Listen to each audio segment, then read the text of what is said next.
I think a convention bureau should have very, very big ears, listening to the partners in the city, listening to the clients, have the capacity to interpret the client's wishes and how they could come into Gdansk and how it could work there.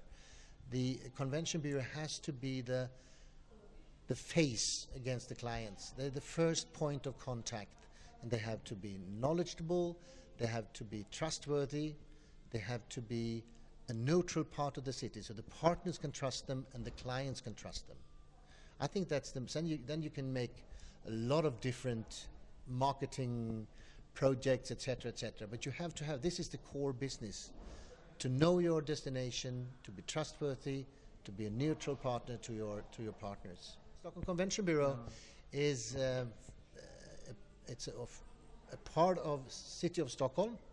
We are co-financed between the City of Stockholm 50% and about 130 member companies as hotels and meeting venues and DMCs, PCOs, taxis, SAS, etc., etc.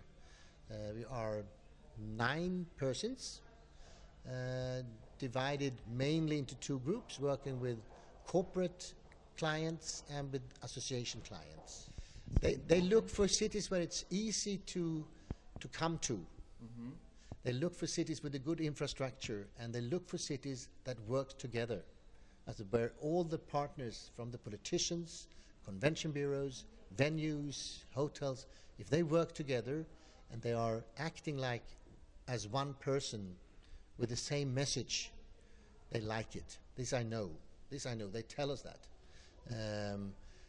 Otherwise, they have to take so much things into consideration, like if they want to develop the association in the Central Europe part, for example, they might be choosing Gdansk, or in the Scandinavian region, that could be Stockholm or Copenhagen, whatsoever. So it's there are so many different issues you have to take into consideration when you sell the region, and it's hard to use touristic arguments to get the meetings. Our wish is to try to attract every year a meeting above 3,000–4,000 people, which we do actually. And then we have another segment which is between 800 and up to, I would say, 1,600–1,700 people, because we have 2 or 3 maybe meeting venues which is actually built for this size of meetings, and we have to fill them as well.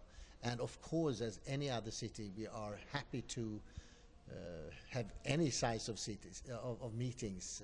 We are not actively involved in attracting meetings below 300 people, and we are only dealing with international meetings.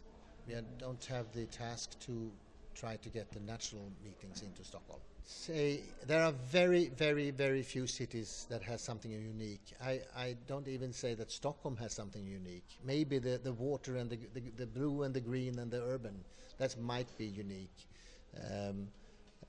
Gothenburg, when I was there, we didn't have any uniqueness, unique selling points. We had things that were good, and I think you have to look at it like that. You think to find out what is the strong points of the city. It could be the sea, it could be a development of the harbor area, I guess, and I think that is quite attractive. And your history, I think the history is extremely important to people. I guess it's the size of the city. It's easy to go around. It also have a very attractive downtown area, the historical downtown area. People are open and nice, and it seems like that the people are working together here in Gdansk, and I hope they do. I can't judge, but I think they like to do it, and I think that is very, very important for an organizer of international meetings. I didn't know much about Gdansk before I came here first time. I know about the solidarity and the shipyards in Lech Wałęsa, and of course I know about the Gdansk corridor and what happened here during the war, and so otherwise it was quite unknown to me. But it's always like that with a second city or third city in the country. You know about the capital, more or less, a little bit. You have an image anyway about the capital. But the smaller cities, they are there. I mean, I don't know anything about, I've never been to Lyon in France. I don't know. I mean, I know about food. I don't know much about Marseille. I don't know anything about Marseille. That's a huge city.